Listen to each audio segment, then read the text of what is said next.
दोस्तों की हाल चाल ने जनाब तुसी वेखदे पे हो अपना देश पंजाब टीवी ते मैं तुहाडा मेज़बान मुहम्मद नदीम खरल। सब तो पहले अपने चैनल को करना सबसक्राइब ते बेल आइकन ते क्लिक करना है कि अच्छी ते बेहतरीन वीडियो का नोटिफिकेशन हमेशा ही तरह तुहानू मिलता रहे, तुसी वेखदे रहो। आज तुहाडे वास्ते नीली तो खास ब्रांड कट के लैके हाजिर होए हैं इंशाल्लाह। वीडियो अगर अच्छी लगे तो वीडियो नू लाइक ते शेयर ते कमेंट जरूर करें जी, और सज्जना दे नाल भरावां दे नाल और अपनी भैणां ते पुत्रां दे नाल जनाब इन्हां नू जरूर शेयर करना है कि जनाब नीली दे ब्रांड हमेशा अपना देश पंजाब टीवी की जीरत बनते हैं और असी हमेशा पूरी कोशिश के नाल तुहाडे वास्ते ब्रांड लैके हाजिर होने। यह जनाब मेरे खब्बे पासे एक जनाब मिनी झोटी खड़ी है, ये जनाब दूजन झोटी है घर दी है, जिहदे कोई शक शुबा कोई वाधा घाटा किसी किस्म का नहीं है। सोहना थन लग्या होया जनाब, इनू जनाब मुठ भर बाकी जनाब पूरियां पंडा लाई फिरदी है, तरीफा ज़्यादा कोई नहीं, खूबसूरत चीज़ है, खास नीली बार दी है। अल्लाह के फजल दे नाल ये जनाब दूजन झोटी इंशाल्लाह तुहानू पसंद आएगी। अगर जनाब अखां रखदे जे तां तद दी, वरना जनाब हर बंदा ये गल करदा है कि जनाब नहीं यार नदीम मझ बड़ी सोहनी सी, बस ना जनाब उत्तों हड्डियां तेरना आउंदियां ते बिल्कुल मैं लै लैनी सी। ऐसे कोई मामलात नहीं ने इंशाल्लाह। ये जनाब खूबसूरत पीस तुहाडे वास्ते लैके हाजिर होए हैं। ये जनाब मीणी है, खूबसूरत लाटू रगा थान माशाल्लाह, सार दा जनाब डोडा चक्की फिरदी है, पिछला पैर जिहड़ा है बेड़ी वाला वो जनाब सफेद है, परले पासे दियां थोड़ी जी नाखन जिहड़े ने वो सफेद है, मत्थे तो जनाब ये बोली है चीन उतरिया होया है और जनाब बड़ी खूबसूरत मीणी है जनाब। क्लिप दोनों ही बाबा जी पट्ठे खांदी पी और खलो जाओ, मैं तो ना जाटे नू तसल्लीकारी लैन दिओ, अपना की लैंदी है जनाब, इन्हू पट्ठे खाण दिओ जिहड़े खांदी है। ये जनाब मीणी है अलहमदुलिल्लाह, कैमरे की निगाह दे विच दोनों मीण हिलते ने, मुछ बगी और जनाब खब्बा चीन उतरिया होया है। इस जनाब मीणी नू नस्ल जात ये तो बगैर खत्म है, सिर्फ और सिर्फ निक्की होंदी थी ये जनाब कोई इनू सैड वजी है या मैं ने को मारे है, ये जनाब डाक भुर गई। बाकी अलहमदुलिल्लाह किसी पासों कोई शै खुची नहीं माशाल्लाह। यह जो खूबसूरत पीस अल्लाह के फजल नाल सिर्फ अपना देश पंजाब टीवी विखाता है, इंशाल्लाह कोई नहीं दिखाएगा। बाकी बरीक बरूक चंगी है, पद्धर चंगी है, थोड़ी जी डाक थले उतरी हुई है, इस तो अलावा कोई परेशानी कोई नहीं झोटी नो, मतलब भी तू थोड़ा जा टोरो जी।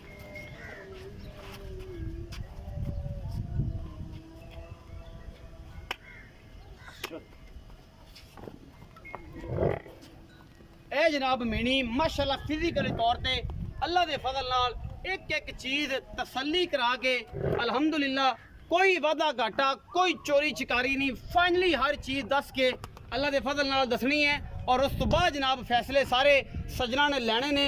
चीन उतरिया होया है, मीन तुहाडे सामने ने, दोनों एडे खूबसूरत जिवें जनाब सरदारां दी तलवारां माशा लटकाइयां हुई ने, खूबसूरत बेहतरीन थब्बियां दे बाने, मुठ मुठ दा सोहना थन।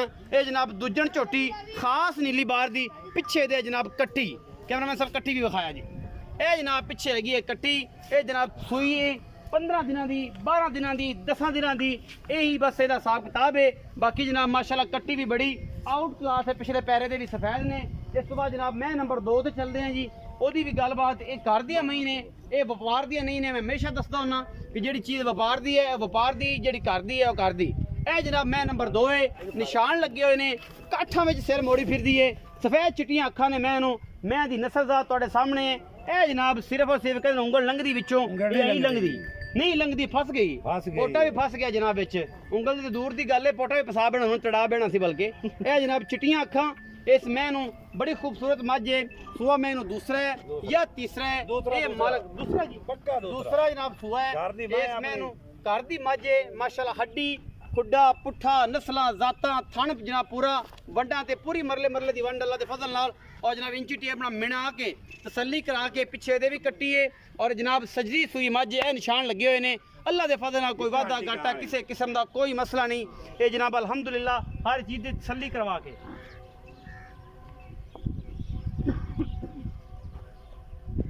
ये मैं नंबर 2 है, दूजन जनाब मझ है, बाबा जी का कहना है। बाकी जनाब पूरी वाह जी वाह, ये गल्लां सारियां ऑन दी रिकॉर्ड करनियां ने, हुण ना कर, जो मैं तेरे कोल आवां उदों करनियां ने। इन्हू जनाब सोहने बड़े वीर पर हुण टोर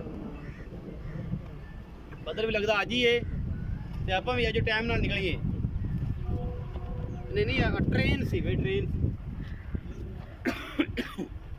ਮਾਸ਼ਾਅੱਲਾ। ਹੁਣ ਆਵਣ ਦਿਓ ਸਰਾ ਕੱਟੀ ਧਿਆਨ ਦੀ ਛੱਡ ਦਿਓ।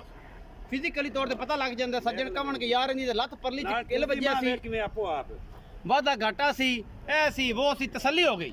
ਹੁਣ ਕਰਨੇ ਆ ਬਾਬੇ ਨਾਲ ਗੱਲਾਂ, ਇਹ ਯਾਰ ਨਾਲ ਗੱਲਾਂ ਕਰਨੀਆਂ ਨੇ। ਹੁਣ ਇੱਥੇ ਬਾਬਾ ਗੱਲਾਂ ਸਿੱਧੀਆਂ ਕਰਨੀਆਂ ਨਹੀਂ। ਇਹ ਬੰਦੇ ਨਾ ਆਖਣ ਕਿ ਯਾਰ ਤੇਰਾ ਬਜ਼ੁਰਗ ਸੀ, ਇਹ ਤੇਰੇ ਕੋਲ ਜੇ ਸਾਡੇ ਕੋਈ ਵੀਡੀਓ ਚ ਆਇਆ, ਸਾਡਾ ਵੈਸੇ ਵੀ ਬਜ਼ੁਰਗ ਹੈ, ਸਾਡੇ ਇਲਾਕੇ ਦੀ ਸ਼ਾਨ ਹੈ, ਤੇ ਬੰਦੇ ਇਹ ਨਾ ਆਖਣ ਕਿ ਤੇਰਾ ਬਜ਼ੁਰਗ ਨੇ ਆ ਫਲਾਣਾ ਕੂੜ ਮਾਰਿਆ, ਉਸ ਤੇ ਸਾਨੂੰ ਵੀ ਸ਼ਰਮ ਆਣੀ ਹੈ, ਤੇ ਸਾਨੂੰ ਬਲਕਿ ਇੰਨੀ ਸ਼ਰਮ ਆਣੀ ਕਿ ਸਾਡਾ ਦਿਲ ਨਹੀਂ ਕਰਨਾ ਕੁਛ ਬੰਦੇ ਨੇ ਆਖੀਏ ਕੀ ਤੇ ਉਹਨਾਂ ਆਖ ਵੀ ਕੁਛ ਸਕਣਾ। ਤੁਸੀਂ ਉਹ ਗੱਲਾਂ ਕਰਨੀਆਂ ਨੇ, ਮੁੰਡੇ ਸਾਰੇ ਜਹਾਨ ਦਾ ਕੂੜ ਮਾਰਨ, ਤੁਸੀਂ ਸਿੱਧੀਆਂ ਤੇ ਐਨ ਪੱਧਰੀਆਂ ਗੱਲਾਂ ਕਰਨੀ ਕਿ ਚੱਕ ਸਵਾਦ ਆ ਜਾਏ। ਸਲਾਮ ਅਲੈਕੁਮ। ਵਾਲੇਕੁਮ ਸਲਾਮ। ਬਾਬਾ ਜੀ ਪੂਰਾ ਨਾਮ ਦੱਸਿਆ ਜੀ। ਮੁਹੰਮਦ ਅਮੀਨ। ਮੁਹੰਮਦ ਅਮੀਨ। ਬਾਬਾ ਅਮੀਨ ਇਹ ਦੱਸੋ ਕਿ ਮੈਂ ਨੰਬਰ 1 ਵਿਖਾਈ ਆਪਾਂ ਉਹ ਮੀਣੀ, ਉਹ ਕਿੰਨਵਾਂ ਸੂਆ ਸੂਈ ਜੀ? ਦੂਜਾ ਸੂਆ ਸੂਈ। ਹੇਠ ਕੱਟੀ ਕਿੰਨੇ ਦਿਨਾਂ ਦੀ ਸੂਈ? 10 ਤੋਂ 15 ਦਿਨ। 10 ਤੋਂ 15 ਦਿਨਾਂ ਦੀ। ਮੈਲਾ ਮੂਲਾ ਮਾਲੇ ਹੁਣ ਸਰਦੀ ਪਈ ਹੈ। ਹੁਣ ਛੱਡਦੀ ਪਈ ਹੈ। ਇਸ ਟਾਈਮ ਨਿਚੋੜ ਦੁੱਧ ਕਿੰਨਾ ਚੁਆ ਕੇ ਦੱਸੋ? 12 ਕਿਲੋ। 12 ਕਿਲੋ। ਤਸੱਲੀਆਂ ਕਰਾ ਨਿਚੋੜ ਦੁੱਧ, ਠੰਡਾ ਦੁੱਧ, ਠੰਡਾ, ਕੋਈ ਟੈਨਸ਼ਨ ਵਾਲੀ ਗੱਲ ਨਹੀਂ, ਕੋਈ ਟੈਨਸ਼ਨ। ਮੁਹੱਬਤ ਪਿਆਰ ਵਾਲਾ ਮੁੱਲ ਬਸ 3 ਲੱਖ। 3 ਲੱਖ ਰੁਪਏ। ਕੋਈ ਚਾਹਤ? ਚਲੋ ਕੋਈ ਪਿਆਰ ਚ ਲੋਕ ਐਵੇਂ ਬਸ ਨਾ, ਪਿਆਰ ਚ ਲੋਕ ਚਾਹ ਪਾਣੀ। ਕੋਈ ਪੱਕੀ ਜੀ ਗੱਲ ਹੋਣੇ ਸੁਣਾ ਤੇ ਫਿਰ ਤੇ ਤੋਂ ਕਰਾ ਲਾਂਗੇ। ਹਾਂ, ਕੋਈ ਪੱਕੀ ਜੀ ਗੱਲ ਹੋਣੇ ਸੁਣਾ ਤੇ ਫਿਰ ਤੇ ਤੋਂ ਕਰਾ ਲਾਂਗੇ। ਪੱਕਾ ਮੁੱਲ 80 ਦਾ। 2,80,000 ਦਾ। ਵਿੱਚੋਂ ਕੋਈ ਸਜਣਾ ਨਾ ਪਿਆਰ? ਨਹੀਂ, ਅਜੇ ਪਿਆਰ ਦੀ ਗੱਲ ਹੈ ਤੇ ਮੁੜ ਉਵੇਂ ਗੱਲ ਦੇ। ਨਹੀਂ ਮੈਂ ਤਾਂ ਗੱਲ ਪੱਕੀ ਜੀ ਕੀਤੀ। ਕਰਸੋ ਨਹੀਂ? ਨਹੀਂ, ਕੋਈ ਸੱਜਣ ਆ ਗਿਆ ਤੇ ਚਲੋ ਕੋਈ ਕਾਰਨ ਵੀ ਤੇਰੇ ਬੂਹੇ ਤੇ ਆ ਗਿਆ ਤਾਂ ਹੋ ਸੀ ਕਿ ਨਹੀਂ? ਹੋ ਜਾਏਗਾ। ਮੈਂ ਨੰਬਰ 2 ਬਾਬਾ ਵਿਖਾਈ, ਇਹ ਤੁਸੀਂ ਕਹਿੰਦੇ ਪਏ ਜਿੰਦੇ ਵਿੱਚੋਂ ਪੋਟਾ ਵੀ ਨਹੀਂ ਲੰਘਦਾ, ਸਿੰਘਾਂ ਦੇ ਵਿੱਚੋਂ ਐਂ ਮਿਲਾ ਗਈ ਨਾਲ, ਨਾਕੂ ਮਿਲਾ ਗਈ, ਚਿੱਟੀਆਂ ਅੱਖਾਂ ਦੀ, ਤੁਸੀਂ ਕਹਿੰਦੇ ਤੁਹਾਡੇ ਘਰ ਦੀ ਏ ਜਨਮ। ਮੈਂ ਭਾਈ ਨਦੀਮ ਕਰਦੀ ਇਹ ਦੋਵੇਂ ਮੈਂ ਹੀ ਕਰਦੀਆਂ, ਕੋਈ ਵਾਦਾ ਘਾਟਾ ਵਪਾਰ ਦਾ ਨਹੀਂ। ਅੱਛਾ, ਇਹ ਮੈਂ ਦੂਸਰਾ ਸੂਆ ਹੈ? ਦੂਸਰਾ ਸੂਆ। ਕਿੰਨੇ ਦਿਨਾਂ ਦੀ ਸੂਈ ਹੋਈ ਜਨਮ? ਇਹ ਵੀ 10-12 ਦਿਨਾਂ ਦੀ ਸੂਈ ਹੋਈ। 10-12 ਦਿਨਾਂ ਦੀ ਸੂਈ ਹੋਈ। ਇਕੱਠੀਆਂ? ਅੱਛਾ, ਇਕੱਠੀਆਂ ਅੱਗੜ ਪਿਛੜੇ ਸੂਈਆਂ ਨੇ, ਇਹ ਕਰਦੀਆਂ ਨੇ। ਇਹਦੇ ਉਹ ਕਿੰਨਾ ਦੁੱਧ ਹੈ ਇਸ ਟਾਈਮ? 13 ਸੇ ਨਿਚੋੜ ਦੁੱਧ ਦੀ ਗੱਲ ਕਰ ਰਿਹਾ ਮੈਂ। ਬਾਰ-ਬਾਰ ਦੱਸਦਾ ਪਿਆ ਕਿ ਨਿਚੋੜ ਦੁੱਧ ਦੀ ਗੱਲ ਹੈ। ਕੋਈ ਆਖੇ ਕਿ ਨਦੀਮ ਤੋਂ 1.5 ਕਿਲੋ ਨੂੰ ਛੱਡਤਾ ਸੀ ਤੇ ਅਗਲਾ ਹੀ ਹੋ ਗਿਆ। ਆਪਾਂ ਗਾੜੀ ਨਾਲ ਗਾੜੀ ਤੇ ਪਿਛਾੜੀ ਚਵਾ ਕੇ ਦਿੰਨੇ ਆ। ਬਿਲਕੁਲ ਜੀ। ਫਿਰ ਥਣਾ ਦਾ ਫਰਕ ਵੀ ਨਹੀਂ ਰਹਿੰਦਾ, ਔਰ ਸਜਣਾ ਦੇ ਦਿਮਾਗ ਵੀ ਤੇ ਅੱਖਾਂ ਵੀ ਖੁਸ਼, ਦਿਲ ਵੀ ਰਾਜ਼ੀ ਹੋ ਜਾਂਦਾ। ਜੀ। ਅੱਛਾ, ਮੁਹੱਬਤ ਪਿਆਰ ਵਾਲਾ ਮੁੱਲ, ਇਹਦਾ ਮੁਹੱਬਤ ਪਿਆਰ ਵਾਲਾ ਮੁੱਲ 3,20,000। 3,20,000 ਰੁਪਇਆ। ਬਾਬਾ ਇਹਦੇ ਵਿੱਚੋਂ ਕੋਈ ਲਾਡ ਪਿਆਰ, ਕੋਈ ਚਾਹਤ ਮੁਹੱਬਤ? ਚਲੋ ਕੋਈ ਮੁਹੱਬਤ ਕਰ ਲਵਾਂਗੇ, ਕੋਈ ਸਿਗੜ ਪਾਣੀ ਮੈਂ ਕਰ ਲਵਾਂਗਾ, ਕੋਈ ਪਿਆਰ ਹੋ ਜਾਏਗਾ। ਪਿਆਰ ਕਰਸੋ ਨਾ? ਪਿਆਰ ਕਰੇਗਾ ਜੀ ਬਾਬਾ। ਬਾਬਾ ਮਹੀਨੇ ਦਾ ਕਹਿਣਾ ਜੀ ਕਿ ਪਿਆਰ ਕਰਾਂਗਾ। ਮਹੀਨੇ ਦਾ ਮੁੱਲ ਕੀਤਾ ਜੀ 2,80,000 ਰੁਪਇਆ। ਔਰ ਜਨਾਬ ਜਿਹੜੀ ਇਹ ਝੋਟੀ ਖੜੀ ਹੈ ਦੂਜਣ, ਬਾਬਾ ਮੀਨਾ ਕਹਿੰਦਾ ਮੇਰੇ ਘਰ ਦੀਆਂ ਨੇ, ਪਿੱਛੇ ਦੋਵਾਂ ਦੇ ਕੱਟੀਆਂ ਨੇ, ਔਰ ਅੱਲਾ ਦੇ ਫਜ਼ਲ ਦੇ ਨਾਲ ਇਹਦਾ ਕੀਤਾ ਜੀ 3,20,000। ਇਹਦੇ ਕੋਲ 13 ਕਿਲੋ ਦੁੱਧ ਹੈ। ਦੁੱਧ ਦੀ ਐਵਰੇਜ ਇਨਸ਼ਾਅੱਲਾ ਵਧਾ ਜਾਣਗੀਆਂ ਜ਼ਰੂਰ, ਅਗਰ ਕਿਸੇ ਨੇ ਕੋਈ ਸ਼ੈ ਪਾਈ ਤੇ। ਜੇ ਕਿਸੇ ਨੇ ਪਾਈ ਪਰਾਲੀ ਤੇ ਫਿਰ ਇਹਨਾਂ ਵਿਚਾਰੀਆਂ ਨੇ ਕੀ ਦੇਣਾ? ਬਾਕੀ ਲੈਣੇ ਦੇਣੇ ਹਮੇਸ਼ਾ ਤਾਂ ਮੁਕੱਦਰ ਹੁੰਦੇ ਨੇ। ਮੀਣੀ ਇੱਕ ਦਫਾ ਫਿਰ ਵਿਖਾਵਾਂਗੇ, ਅਗਰ ਰੂਹ ਹੋ ਜਾਏ ਰਾਜ਼ੀ ਤੇ ਫਿਰ ਕਮੈਂਟ ਦੇ ਵਿੱਚ ਮਾਸ਼ਾਅੱਲਾ ਆਖਿਆ ਜੇ, ਕਿਉਂਕਿ ਮਾਸ਼ਾਅੱਲਾ ਆਖਣ ਨਾਲ ਨਾ ਤੇ ਬੰਦੇ ਦੇ ਕੋਈ ਜਨਾਬ ਗੁਨਾਹਾਂ 'ਚ ਫਰਕ ਪੈਂਦਾ ਹੈ, ਬਲਕਿ ਜੋ ਗੁਨਾਹ ਘਟਦੇ ਨੇ ਵੱਧਦੇ ਨਹੀਂ ਨੇ। ਔਰ ਜਨਾਬ ਨਾਲੇ ਸਾਡੀ ਹੌਸਲਾ ਅਫਜ਼ਾਈ ਹੁੰਦੀ ਹੈ। ਹੌਸਲਾ ਅਫਜ਼ਾਈ ਕਰਨ ਨਾਲ ਬਿਲਕੁਲ ਸੱਜਣ ਭਰਾ ਜ਼ਰੂਰ ਵੀ ਕਰਨ ਤੇ ਕੁਛ ਵੀ ਨਹੀਂ ਹੁੰਦਾ। ਬਿਲਕੁਲ ਲਿਖਣ ਨਾਲ ਵੀ ਸਵਾਬ ਮਿਲਦਾ ਹੈ ਤੇ ਜਨਾਬ ਪੜ੍ਹਨ ਨਾਲ ਵੀ ਸਵਾਬ ਮਿਲਦਾ ਹੈ। ਗਲਤੀ ਕੋਤਾਹੀ ਅੱਗੇ ਪਿੱਛੇ ਲਫ਼ਜ਼ ਹੋ ਜਾਏ ਤਾਂ ਵੀ ਸਵਾਬ ਮਿਲਦਾ ਹੈ। ਔਰ ਜਨਾਬ ਨੇਕੀਆਂ ਦਾ ਖਜ਼ਾਨਾ ਹੈ ਮਾਸ਼ਾਅੱਲਾ। ਸਾਡੇ ਵੱਲੋਂ ਵੀ ਦੁਆਵਾਂ ਆਉਂਦੀਆਂ ਨੇ ਕਿ ਫਲਾਂ ਬੰਦੇ ਨੇ ਕਮੈਂਟ ਕੀਤਾ ਮਾਸ਼ਾਅੱਲਾ ਦਾ, ਕੀ ਬਾਤ ਹੈ, ਅੱਛਾ ਬੰਦਾ ਹੈ। ਤੇ ਇਹ ਸਾਰੇ ਮਾਮਲਾਤ ਜਿਹੜੇ ਨੇ ਇਹ ਜ਼ਰੂਰੀ ਨੇ। ਆਪਣਾ ਬਹੁਤ ਸਾਰਾ ਖਿਆਲ ਰੱਖੇ ਇਨਸ਼ਾਅੱਲਾ। ਇਹ ਗੱਲਾਂ ਸਾਰੀ ਦਸੀਆਂ ਨੇ ਵਿੱਚ, ਬਾਅਦ ਚ ਬੰਦਾ ਕੋ ਆਖੇ ਕਿ ਨਦੀਮ ਯਾਰ ਹੈ ਤਾਂ ਹੀ ਸੀ ਤੇ ਉਹ ਸੀ, ਤੇ ਗੱਲਾਂ ਚੰਗੀਆਂ ਨਹੀਂ। ਬਾਕੀ ਜਨਾਬ ਤਸੱਲੀ ਤੁਸੀਂ ਆਪ ਕੀਤੀ ਹੈ ਔਰ ਮੈਂ ਕਰਵਾਈ ਹੈ। ਆਪਣਾ ਬਹੁਤ ਸਾਰਾ ਖਿਆਲ ਰੱਖਿਆ ਜੇ। ਪਾਕਿਸਤਾਨ ਜ਼ਿੰਦਾਬਾਦ, ਪਾਕ ਆਰਮੀ ਜ਼ਿੰਦਾਬਾਦ।